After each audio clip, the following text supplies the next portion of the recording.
കർത്താവിന്റെ നാമത്തിന് സ്തുതി. ദിവസവും ഈ ചാനൽ കേൾക്കുന്നതിലൂടെ നിങ്ങൾക്ക് ഒരു വർഷത്തിനുള്ളിൽ ബൈബിൾ വായിക്കാൻ കഴിയും. ദയവായി ഷെയർ, സബ്സ്ക്രൈബ് ഒപ്പം സപ്പോർട്ട് ചെയ്യുക. ഇന്നത്തെ ബൈബിൾ വാക്യങ്ങൾ. സഭാപ്രസംഗി 9 അധ്യായം 1 മുതലുള്ള വാക്യങ്ങൾ.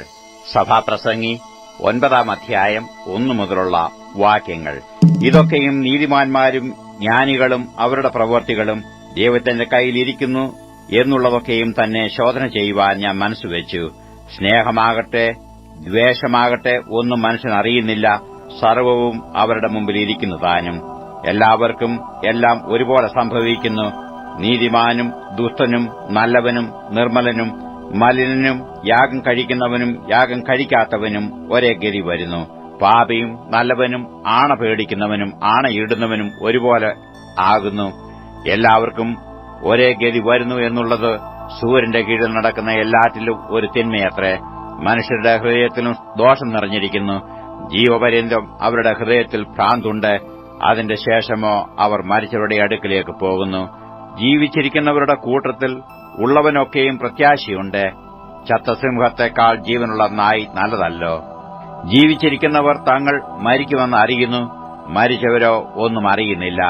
മേലാൽ അവർക്ക് ഒരു പ്രതിഫലവുമില്ല. അവരെ ഓർമ്മ വിട്ടു പോകുന്നുവല്ലോ. അവരുടെ സ്നേഹവും ദ്വേഷവും അസൂയയും നശിച്ചുപോയി.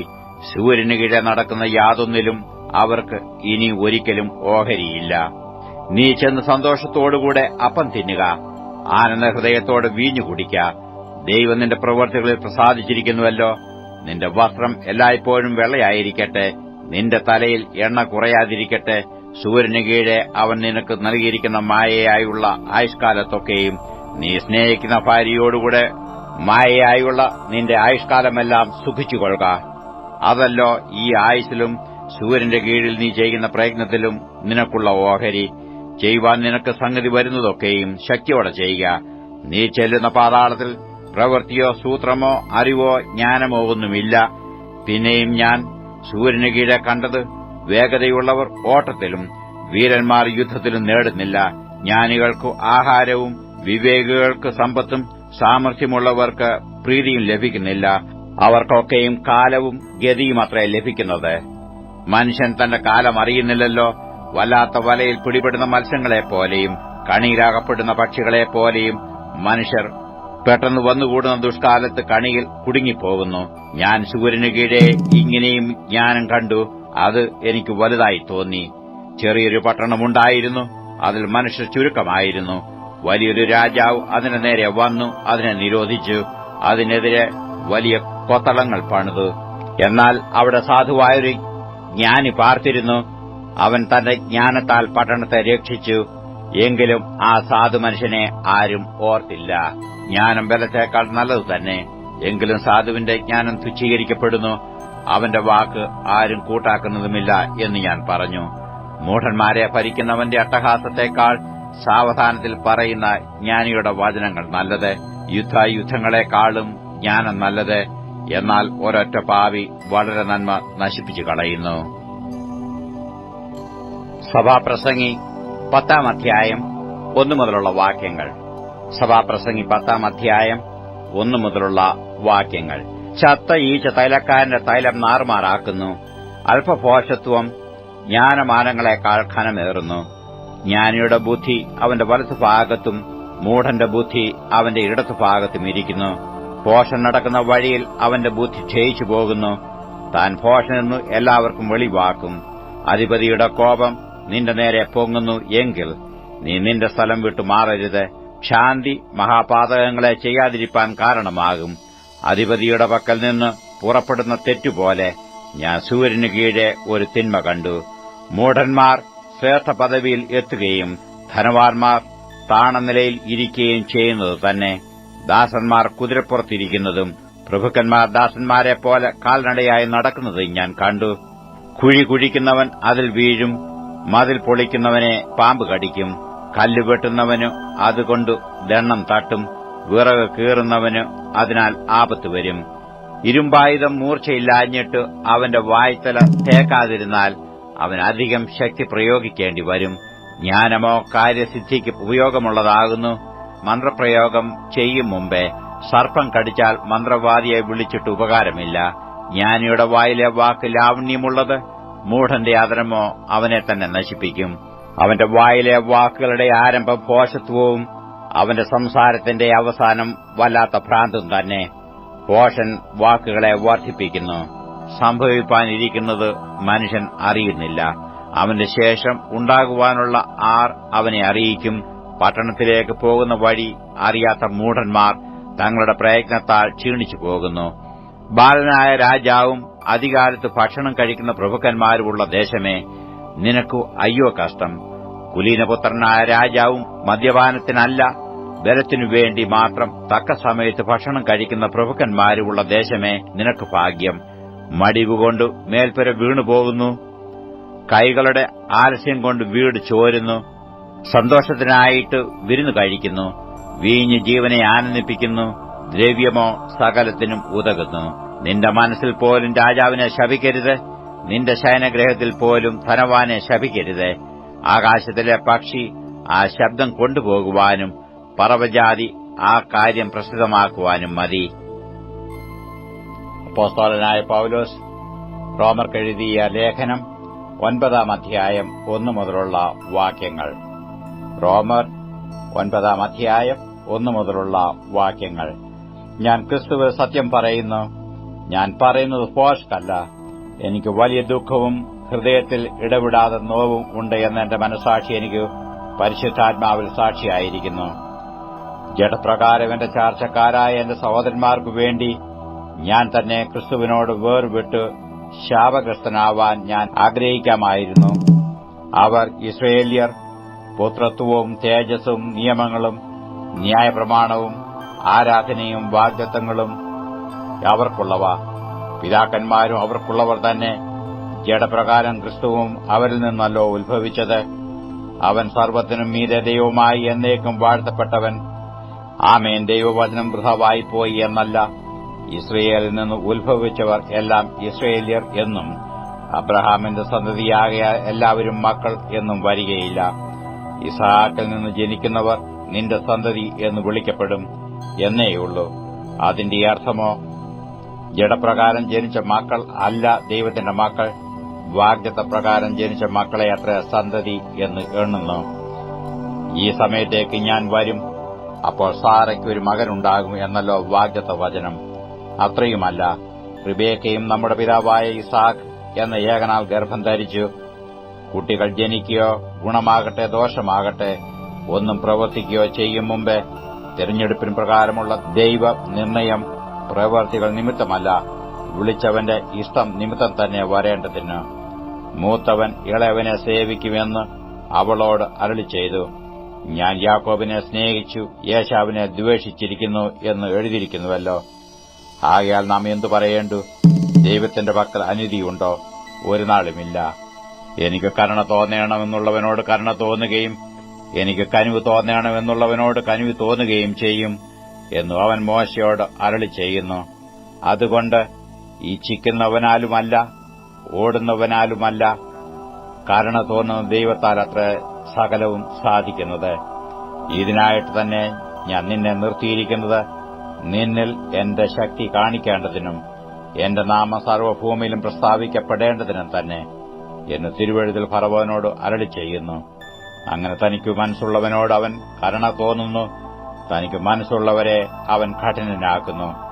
ആകയാൽ അവൻ പിന്നെ കുറ്റം പറയുന്നത് എന്ത്? ആർ അവന്റെ ഇഷ്ടത്തോട് എതിർത്ത് നിൽക്കുന്നു എന്ന് നീ എന്നോട് ചോദിക്കും. അയ്യോ മനുഷ്യ, ദൈവത്തോട് പ്രത്യുത്തരം പറയുന്ന നീ ആർ? മനഞ്ഞിരിക്കുന്നത് മനഞ്ഞവനോട് നീ എന്നെ ഇങ്ങനെ ചമച്ചത് എന്ത് എന്ന് ചോദിക്കുമോ? അല്ല, കുശവനു അതേ പിണ്ഡത്തിൽ നിന്ന് ഒരു പാത്രം മാനത്തിനും മറ്റൊരു പാത്രം അപമാനത്തിനും ഉണ്ടാക്കുവാൻ മണ്ണിന്മേൽ അധികാരമില്ലയോ? എന്നാൽ ദൈവം തന്റെ കോപം കാണിപ്പാനും ശക്തി വെളിപ്പെടുത്തുവാനും യഹൂദന്മാരിൽ നിന്ന് മാത്രമല്ല, ജാതികളിൽ നിന്നും വിളിച്ചു തേജസ്സിനായി മുന്നൊരുക്കിയ കരുണാപാത്രങ്ങളായ നമ്മിൽ തന്റെ തേജസ്സിന്റെ ധനം വെളിപ്പെടുത്തുവാനും ഇച്ഛിച്ചിട്ട് നാശയോഗ്യമായ കോപപാത്രങ്ങളെ വളരെ ദീർഘക്ഷമയോടെ സഹിച്ചുവെങ്കിൽ എന്ത്? എന്റെ ജനമല്ലാത്തവരെ എന്റെ ജനമെന്നും പ്രിയല്ലാത്തവളെ പ്രിയയെന്നും ഞാൻ വിളിക്കും. നിങ്ങൾ എന്റെ ജനമല്ല എന്നു അവരോട് പറഞ്ഞ ഇടത്തിൽ അവർ ജീവനുള്ള ദൈവത്തിന്റെ മക്കളെന്ന് വിളിക്കപ്പെടും എന്ന് ഹോശേയ പുസ്തകത്തിലും അരുളിച്ചെയ്യുന്നുവല്ലോ. യെശയ്യാവോ ഇസ്രയേലിനെക്കുറിച്ച്, ഇസ്രയേൽ മക്കളുടെ എണ്ണം കടൽക്കരയിലെ മണൽ പോലെയായിരുന്നാലും ശേഷിപ്പത്രേ രക്ഷിക്കപ്പെടൂ. കർത്താവ് ഭൂമിയിൽ തന്റെ വചനം നിവർത്തിച്ച ക്ഷണത്തിൽ തീർക്കും എന്ന് വിളിച്ചു പറയുന്നു. സൈന്യങ്ങളുടെ കർത്താവ് നമുക്ക് സന്തതിയെ ശേഷിപ്പിച്ചില്ലെങ്കിൽ നാം സോദോമെ പോലെയാകുമായിരുന്നു, ഗോമോറയ്ക്ക് സദൃശ്യമാകുമായിരുന്നു എന്ന് യെശയ്യാവ് മുമ്പ് കൂട്ടി പറഞ്ഞിരിക്കുന്നുവല്ലോ. ആകയാൽ നാം എന്തു പറയേണ്ടു? നീതിയെ പിന്തുടരാത്ത ജാതികൾ നീതി പ്രാപിച്ചു. വിശ്വാസത്താലുള്ള നീതി തന്നെ. നീതിയുടെ പ്രമാണം പിന്തുടർന്ന ഇസ്രയേലോ ആ പ്രമാണത്തെങ്കിൽ എത്തിയില്ല. അതെന്തുകൊണ്ട്? വിശ്വാസത്താലല്ല, പ്രവൃത്തികളാൽ അന്വേഷിച്ചതുകൊണ്ട് തന്നെ അവർ ഇടർച്ചക്കല്ലിന്മേൽ തട്ടി ഇടറി. ഇതാ ഞാൻ സിയോനിൽ ഇടർച്ചക്കല്ലും തടങ്ങൽ പാറയും വെക്കുന്നു, അവനിൽ വിശ്വസിക്കുന്നവൻ ലജ്ജിച്ചു പോകുകയില്ല എന്ന് എഴുതിയിരിക്കുന്നുവല്ലോ. അപ്പോസ്തലനായ പൗലോസ് റോമർക്കെഴുതിയ ലേഖനം 10-ാം അധ്യായം 1 മുതലുള്ള വാക്യങ്ങൾ. റോമർ 10-ാം അധ്യായം 1 മുതലുള്ള വാക്യങ്ങൾ. സഹോദരന്മാരെ, അവർ രക്ഷിക്കപ്പെടണമെന്ന് തന്നെ എന്റെ ഹൃദയവാഞ്ഛയും അവർക്കു വേണ്ടി ദൈവത്തോടുള്ള യാചനയുമാകുന്നു. അവർ പരിജ്ഞാനപ്രകാരമല്ലെങ്കിലും ദൈവത്തെ സംബന്ധിച്ച് എരിവുള്ളവർ എന്ന് ഞാൻ അവർക്ക് സാക്ഷ്യം പറയുന്നു. അവർ ദൈവത്തിന്റെ നീതിയെ അറിയാതെ സ്വന്തം നീതി സ്ഥാപിപ്പാൻ അന്വേഷിച്ചുകൊണ്ട് ദൈവത്തിന്റെ നീതിക്ക് കീഴ്പ്പെട്ടില്ല. വിശ്വസിക്കുന്ന ഏവനും നീതി ലഭിപ്പാൻ ക്രിസ്തു ന്യായപ്രമാണത്തിന്റെ അവസാനമാകുന്നു. ന്യായപ്രമാണത്താലുള്ള നീതി സംബന്ധിച്ച് അത് ചെയ്ത മനുഷ്യൻ അതിനാൽ ജീവിക്കും എന്ന് മോശെ എഴുതിയിരിക്കുന്നുവല്ലോ. വിശ്വാസത്താലുള്ള നീതിയോ ഇവണ്ണം പറയുന്നു: ക്രിസ്തുവിനെ ഇറക്കണമെന്ന് വിചാരിച്ചു ആ സ്വർഗ്ഗത്തിൽ കയറുമെന്നോ, ക്രിസ്തുവിനെ മരിച്ചവരുടെ ഇടയിൽ നിന്ന് കയറ്റണമെന്ന് വിചാരിച്ചു ആ പാതാളത്തിൽ ഇറങ്ങുമെന്നോ നിന്റെ ഹൃദയത്തിൽ പറയരുത്. എന്നാൽ അത് എന്തു പറയുന്നു? വചനം നിനക്ക് സമീപമായി നിന്റെ വായിലും നിന്റെ ഹൃദയത്തിലും ഇരിക്കുന്നു. അത് ഞങ്ങൾ പ്രസംഗിക്കുന്ന വിശ്വാസവചനം തന്നെ. യേശുവിനെ കർത്താവ് എന്ന് വായികൊണ്ട് ഏറ്റുപറയുകയും ദൈവം അവനെ മരിച്ചവരിൽ നിന്ന് ഉയർത്തെഴുന്നേൽപ്പിച്ചു എന്ന് ഹൃദയം കൊണ്ട് വിശ്വസിക്കുകയും ചെയ്താൽ നീ രക്ഷിക്കപ്പെടും. ഹൃദയം കൊണ്ട് നീതിക്കായി വിശ്വസിക്കുകയും വായികൊണ്ട് രക്ഷയ്ക്കായി ഏറ്റുപറയുകയും ചെയ്യുന്നു. അവനിൽ വിശ്വസിക്കുന്നവൻ ഒരുത്തനും ലജ്ജിച്ചു പോകുകയില്ല എന്ന് തിരുവെഴുത്തിൽ അരുളി ചെയ്യുന്നുവല്ലോ. യഹൂദനെന്നും യവനനെന്നും വ്യത്യാസമില്ല, എല്ലാവർക്കും കർത്താവ് ഒരുവൻ തന്നെ. അവൻ തന്നെ വിളിച്ചപേക്ഷിക്കുന്ന എല്ലാവർക്കും നൽകുവാൻ തക്കവണ്ണം സമ്പന്നനാകുന്നു. കർത്താവിന്റെ നാമത്തെ വിളിച്ചപേക്ഷിക്കുന്ന ഏവനും രക്ഷിക്കപ്പെടും എന്നുണ്ടല്ലോ. എന്നാൽ അവർ വിശ്വസിക്കാത്തവനെ എങ്ങനെ വിളിച്ചപേക്ഷിക്കും? അവർ കേട്ടിട്ടില്ലാത്തവനിൽ എങ്ങനെ വിശ്വസിക്കും?